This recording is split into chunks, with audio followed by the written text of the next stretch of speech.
I am the greatest. I wish I was 50 years younger and I'd kick your ass. You won't do shit. Just stick and move.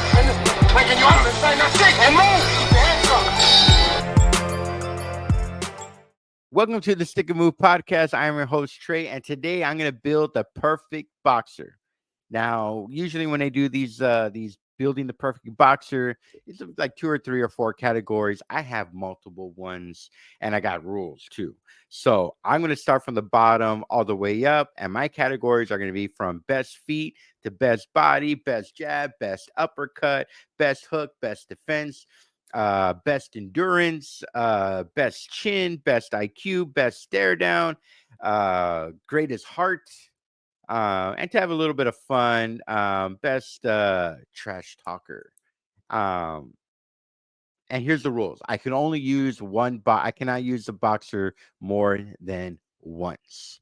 Okay, so I'm gonna have a little bit of fun with this, guys. Leave your comments there, and we'll go ahead on the next episode shout you guys out as many as possible. Let's go ahead and get started. For best feet, I had a little bit of a struggle here. I didn't know if I should have gone with Lomachenko. I mean, there's a guy that took years off growing up to learn dance, thinking that'd be beneficial in the ring, and boy, has it been beneficial. Probably one of the best pivot foot boxers I've ever seen. Then there was Muhammad Ali, created the Ali Shuffle. There was Pacquiao with those big old calves. I know that's not his feet, but his way to move around the around the ring. Look, at the end of the day, I had to go with Muhammad Ali. At a time when boxers were mostly uh, flat-footed thumpers, you know, coming at you full steam ahead with a great vicious uppercut or left or right hooks. This is a guy that changed the heavyweight boxing division, boxing in general, fighting like a lightweight into the heavyweight division. This is a guy that used his feet to taunt other boxers, especially other heavyweights. Okay, Muhammad Ali takes this crown because he evolutionized the heavyweight division. He brought wiggle, he brought speed, he brought complexity into the ring, and it started with his feet and, of course, his IQ. But we'll talk about that later. His feet were unmatched. There's actual footage of him fighting, switching stances, doing the Ali shuffle, and you see these plodding boxers in front of him trying to keep up with his feet, being distracted, looking down at his feet, and of course, Muhammad Ali peppering him to death because of that. I had to go with best feet, Muhammad Ali. Guys, leave it in the comment if you agree or there's any other boxer I left out. So now let's move up. Next, best body. Now, a lot of great physiques out there. I thought of Evander Holyfield. I thought of a young Muhammad Ali. I thought of Anthony Joshua. And to me, as for the perfect body, I am going Anthony Joshua. Guys, this guy he is what the statue of David wishes he looked like. Physical, physique. He is huge in size. He is strong. He has the arm curvature. He has the biceps. He has the perfect physical specimen. You know, is his resume the best? But look, he is arguably one of the faces of boxing today, with wins and losses on his record. But you cannot deny one thing: perfect body. Okay, to me, if I want a boxer to look like a certain someone, it's between him and Evander Holyfield, and I have Anthony Joshua as my best body.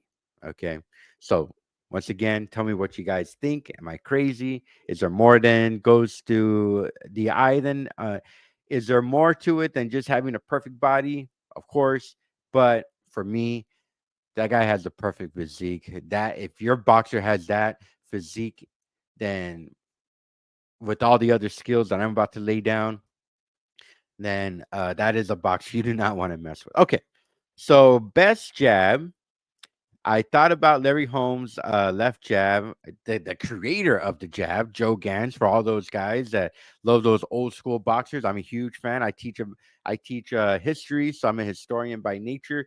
Joe Gans is the guy who gets credited for creating the jab when most boxers were phone booth fighters back in the days. He created the jab to create distance and space and to equalize his opponent. There is Ali again. I mean the idea that he beat George Foreman on the rope a dope with the jab goes to show you the sheer dominance of who and why Muhammad Ali is the greatest of all time. But for me, I'm going to go with a personal favorite here, and it's Tommy the Hitman Hearns. That Cobra strike that he had, I know he that's his nickname. Tommy the Hitman Hearns, when it comes to that right jab, was something lethal. Look at that epic fight. There's numerous of YouTube channels. There's numerous of articles out there documenting his fight against Marvin Hagler. And for Tommy the Hitman Hearns, his jab was just lethal. It was quick. It was striking. Pound for pound, in my opinion, the greatest jab of all time. I have to have Thomas the Hitman Hearns as my number one jab ever. Tell me what you guys think. Give me a name out there. I thought about De La Hoya as well. I thought about Trinidad as a great jab, Bernard Hopkins as well. But for me, Thomas the Hitman Hearns, it just looked like it was a bone crusher, a jaw dislocator. And for me, Tommy the Hitman's Hearn, his jab unparalleled. Okay, next, best uppercut. This one, only one name comes to mind. There were other great uppercutters in boxing history, absolutely. But for me, it is Iron Mike Tyson. Okay. We know the footage. We know the history. In the late 80s, was he fighting garbage men? Was he fighting plumbers? Yes, he was to an extent. But with Iron Mike Tyson, one thing you cannot deny was that uppercut that ruined careers. Boxers never came back from those kind of things. And for me, his uppercut, it made him so much money. It made him such a polarizing figure. He has an upcoming fight against Jake Paul, and people are saying that Jake Paul, if he gets a taste of even 20% of that uppercut he had, that Mike Tyson had in his 20s. In other words, if Mike Tyson can contain 20% of what he used to have in that uppercut, good night, Jake Paul. I can't wait to do an episode on that. But yes, Jake Paul, I'm sorry, Iron Mike Tyson, my number one uppercut. Go ahead and leave me in the comments. Tell me what you guys think. Okay. Now, best hook, a lot of great ones. I thought of Sonny Liston. Uh, Oh man, when it came to me, the guy I had to go with was Smoking Joe Frazier, with that amazing left hook, and probably the greatest left hook ever landed in boxing history, when he had that leaping left hook against Muhammad Ali in the fight of the century in that 11th round, if I'm not mistaken. Um, Look, Joe Frazier, I know I had an episode where I listed in my top three most overrated boxers because in the big fights he never showed up. But as far as skill, that left hook was unmatched, better than anything I've ever seen. I love watching old film, and when I put him on, that's what I look for. He was relentless. He was that peekaboo fighter throwing hooks all day long. Look at the fight of the Thriller Manila with Muhammad Ali. I mean, it was hook central. That left hook that he was laying on Muhammad Ali, I don't even know how he even withstood it. But for my best hook of all time, I'm going to go with Joe Frazier. So I got a good stiff right jab from Tommy the Hitman Hearns. I got the great uppercut from Mike Tyson and a left hook from Joe Frazier. Woo! This guy is next level that I'm creating. All right. Next topic. Best defensive fighter. Okay. Now we're gonna talk about some controversy here. I thought of Willie Pep. I remember I did the top 3 episodes with the best defensive fighter, and half of the comments were like, "Bro, what about Willie Pep?" And I agreed. I did my research ever since then. I think we did that episode back in October of 2023, if I'm not mistaken. And I am sorry that I left Willie Pep out. And unfortunately, I'm going to have to leave him out again. I apologize about that move. Uh, but I can't have him there. I thought about Nicolino Loci from Argentina. I've been watching a lot of his film, and he was somebody that was just naturally gifted as a defenseman. Stunning defensive fighter for Lochi. Um, of course, there's Pernell Whitaker, and of course, there is Floyd Money Mayweather. And for this one, because I can only pick one boxer at a time, I'm gonna go with Pernell Sweet Pea Whitaker. Oh my God, how can you not pick Floyd Money Mayweather as the greatest defensive fighter of all time? Look, bro, I'm gonna be honest with you. Whitaker, he fought all the main guys in their prime, mostly. He took on every up and comer. 1984 gold medal champion with that great group of guys in the 1984 boxing Olympics. He took on an undefeated Chavez. Supposedly was robbed. We did an episode on on that fight, and he definitely got robbed. Some people think that De La Hoya robbed him, but look, when it comes to the style, and by the way, I did have De La Hoya beating Whitaker, but not because De La Hoya dominated. It's because, in my opinion, Whitaker in that fight was wasting time displaying showmanship rather than his skill. But look, this southpaw fighter of Whitaker, he was master feet, master what's the word I'm looking for? He had a great flinch. Something that is not talked about a lot when it comes to defensive boxers is that ability to flinch, right? To pop that shoulder, pop the head back, just to avoid that extra millimeter of an inch to get hit. He was a master flincher, not in the sense of blinking his eyes like I do, because I have an issue, or Ryan Garcia, where he's deeply eye covered while throwing his left hook. Um, But Whitaker, the way he would use the space in the ring, he was kind of a virtuoso in that perspective.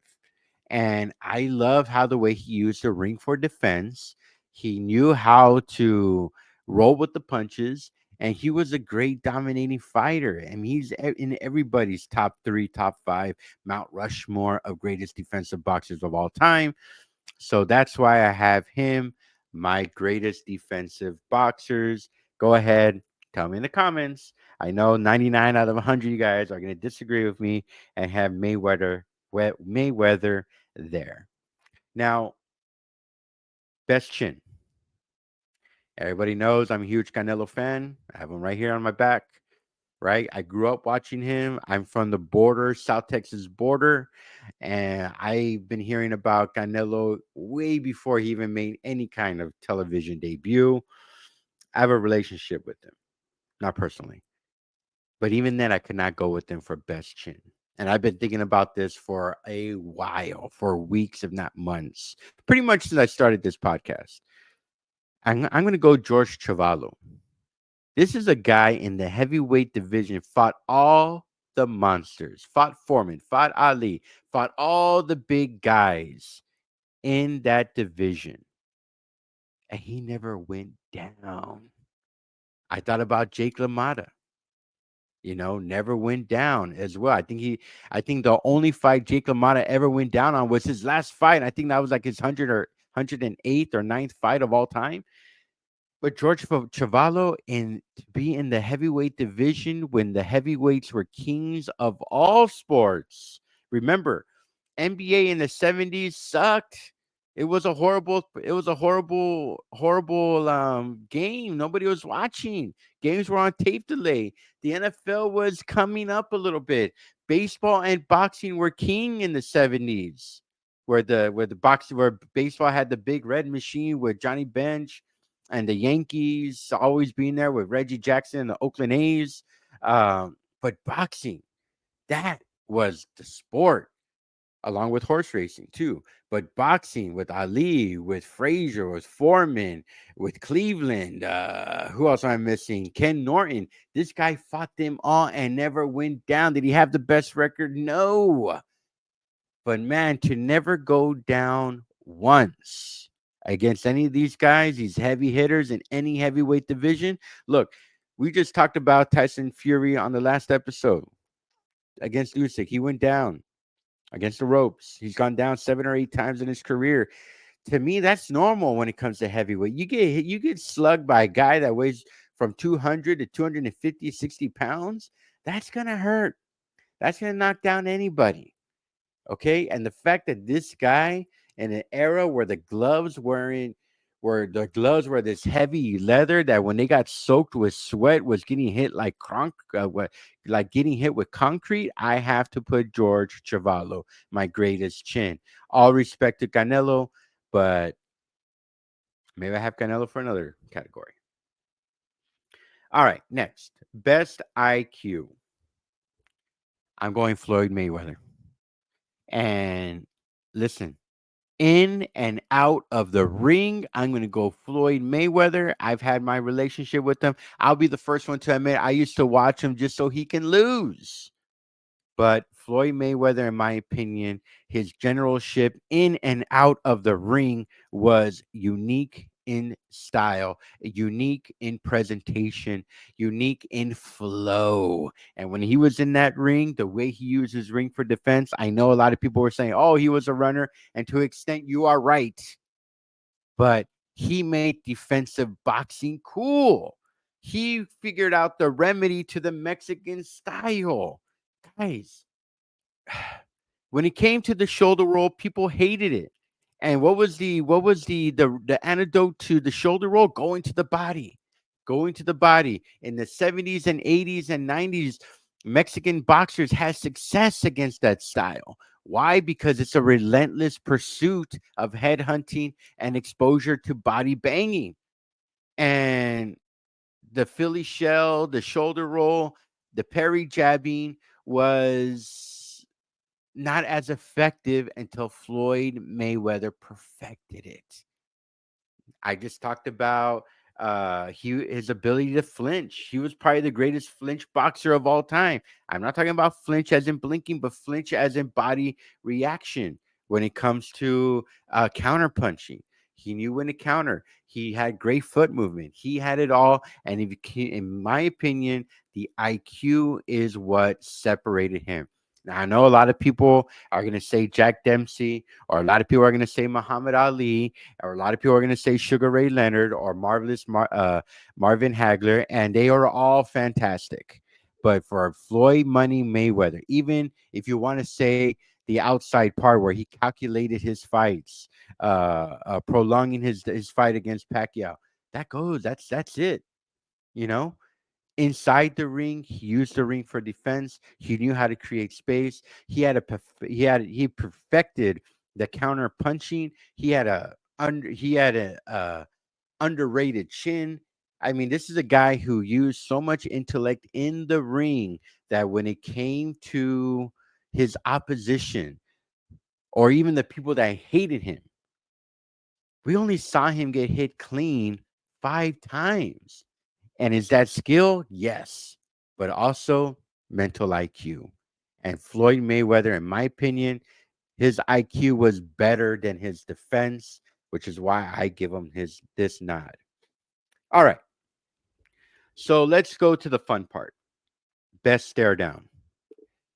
If you guys know, we did an episode, top 3 greatest stare downs of all time. We had a little bit of fun. We went outside of boxing. I even had Andre the Giant and staring down Hulk Hogan WrestleMania 3 on my list. But for boxing purposes, most people would say Iron Mike Tyson, horrible, scary stare down from Iron Mike Tyson. He can make a mirror crack. But for me, the number one is George Foreman. M- The way and I know Benitez is another one. He was phenomenal too. But George Foreman, in my opinion, especially in that stare down with Joe Frazier, was was it could have cracked the Stonehenge monuments in half. Cracked it to a million pebbles, made them fruity pebbles. That's how ironclad George Foreman's stare down was, in my opinion. George Foreman stare down, especially that one. He had numerous ones, but that iconic one where he's not even blinking as Joe Frazier is going left and right in the ring while getting massaged from behind. George Foreman just stood there stoically, and no man on planet Earth was going to beat him that moment. That stare down won him that fight, and I think that was the fight. Down goes Frazier. So for me, best stare down ever, George bleeping Foreman, Big George Foreman. Now, greatest heart. This was a tough one. I thought about Holyfield, uh, but I'm gonna go with Jake LaMotta. This is a guy. He fights Sugar Ray Robinson 6 times, beat him only once, and then fights him 5 more times. Jake LaMotta, man, he wouldn't even go down, if I'm not mistaken. Uh, until his last fight, if I'm not mistaken. This is a guy who gave everybody rematches. He gave Jimmy Reeves a rematch. He gave Lorenzo Strickland multiple rematches. He gave Frankie Jameson rematches. He gave the most dangerous boxer, probably of all time, in Fritzy Zivik, a rematch. Guys, y'all know who Fritzy Zivik is? He's probably, most journalists will say he is the most dangerous, dirtiest fighter in boxing history. Yes, I know a lot of y'all think of Bernard Hopkins or Mike Tyson as a dirty boxer, and to an extent they are. But Zivik, I'm trying to remember his famous quote where he goes, "Look, um, as far as I can tell, anywhere on the body is level game. Like he'll hit you anywhere." He was a master of thumbing. If you're gonna get in a ring with Zivik, you knew it was going to be the longest night of your boxing career. And if I'm not mistaken, I think LaMotta fought him back to back. So to me, Jake LaMotta, the greatest heart of all time. Was he a trash talker? Did he have a lot of love-hate relationship with the media and his fans? Absolutely. But in my opinion, he is probably the boxer with the most heart. He just laid it all out there. And then finally, best trash talker. There's Mayweather, there's Ali, Sugar Ray Leonard, uh, to an extent, Mike Tyson. But I'm going to change it up for you guys. And I'm going to go Canelo, specifically English spoken Canelo. Canelo, in my opinion, when he talks English and he's cussing up a storm, it is comical because he kind of has that little high pitched voice and he's trying to speak perfect English as possible. So when can we get something going on? Oh man. Thank you, my friend. Thank you. Thank you. Thank you, my friend. I know that. Man, you fight with nobody. Hey, you are a champion, but what? Hey, you fight with nobody, man. You won the No les hagas caso. You No le won. hagas caso, güey. No le hagas caso. You won the belt with nobody, man. Get the out of here, man. Please, please get the out of here, man. It's my night. It's payday, payday. You want payday? I know that. Watch your mouth, bro. Watch your mouth. Watch your mouth. I see you was on. Yeah. I see you outside. Yeah, man. I see. Te vamos a sacar del hotel, cabrón. That's a kid, man. That's a kid. Kid. At the end of the day, it's gonna be in the ring when we talk, right? So I like this, but if he coming with something, I always wanna respond. And this guy has been talking about trying to fight you for years. Oh my God. No, No, not try, man. Don't try. You're a boxing man. Yeah. I just gonna say something. Say something.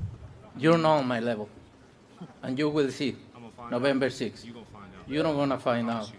Watch and I see. promise you. Watch and see. Thank you. Thank you, everybody. See you November 6th. You know what I See. You wanna see? I know. Wanna see, motherfucker? I don't tell. Oh, he talking about my mom. He say you motherfucker. So you pass the line right there. So that's why I push him, and then he come back with a left hook. I say just you will see tomorrow. It's time. I don't need say anything. It's time. So he will feel something different. Believe me. You usually do not dislike your opponents. You understand this is a business and this is your job. It's different this time. What is it about him that you dislike? Yeah, like I said before, for every action is a reaction. So I always have a good blood in inside of me. I'm gonna knock out this guy. Less than eight rounds. Speak perfect English as possible, but when he is cursing, especially there when he was talking to Andrade and his father, you haven't fought nobody. It's like that gangster who talks crap and can back it up. I love when I hear Canelo talk trash with Caleb Plant, all the boxers that want to go talking one by one. As his English has gotten better, his cursing has gotten better, his trash talking has gotten better. I know most of y'all are going to say Ali, and Ali was a rapper, and of course Ali was there. But like I said, I can only use one boxer per category, and I already had Ali for best feet because his feet changed the game. I would have gone for him here, but I'm going for Canelo as the greatest trash talker. Guys, tell me what you guys think in the comments. Am I crazy? Give me your best trash talker. Give me your best defensive fighter, best chin, best IQ, best left hook, best jab, best uppercut, best feet. Leave it all in the comments, and I'll respond to you guys. Another category that I did want to talk about was best endurance. And this was a tough one. I thought about Sugar Ray Leonard. I thought about all the old school boxers that would always go the distance. And for me, it is Manny Pacquiao, most endurance boxer, because there were stories that he would train 20, 30 rounds in boxing nonstop, not taking any breaks. When you saw him fight, win, lose, or draw, it wasn't because of endurance that he was getting tired. He just always was ready. He was always willing to go. And his endurance, in my opinion, was unmatched. I have to leave it at that for Manny Pacquiao, best endurance fighter of all time. So that is my perfect boxer, guys. Tell me what you guys think in the comments.